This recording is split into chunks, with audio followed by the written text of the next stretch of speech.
Ce soir-là, la lune était pleine et ronde. Sa lueur baignait la campagne de sa douce lumière. Sur la branche d'un chêne centenaire, une aventure venait de commencer à l'intérieur d'un nid douillet. En effet, un couple de passereaux venait de voir éclore leur unique œuf.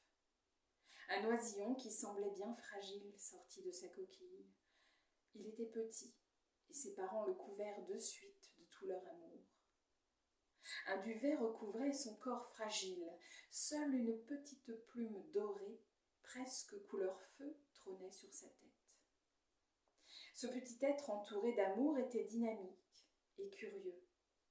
Plus il grandissait et plus il montrait son intérêt pour son environnement. Il ne cessait de poser des questions à ses parents. Chaque soir, avant de rejoindre les bras de Morphée, il assaillait ses parents avec le monde et ses mystères. Il n'était jamais rassasié d'apprendre, alors ses parents le firent découvrir le plus de paysages possible, en essayant de lui apporter de la nouveauté dans toutes leurs balades. Chaque soir, M. Passereau créait des mondes imaginaires pour son fils, afin qu'il voyage dans les contrées les plus lointaines. Le petit Passereau grandissait avec sa sensibilité. Il ne supportait pas les cris stridents de certains oiseaux, cela lui faisait peur. Il avait besoin d'un cadre rassurant et aimait être bercé dans les ailes de sa maman. Pourtant, parfois, Petit Passereau se renfermait sur lui-même. Il lui arrivait de rencontrer des difficultés à se reconnaître chez ses pairs et demandait souvent à ses parents pourquoi il se sentait si différent.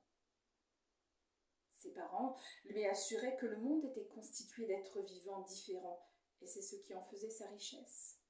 Alors il était important de cultiver tout ce qui faisait sa personnalité. Le temps passait, Petit Passereau grandissait. Le plumage brun de son enfance avait évolué, sa plume couleur feu avait grandi avec lui, et quelques autres, similaires, s'étaient mêlés aux couleurs naturelles.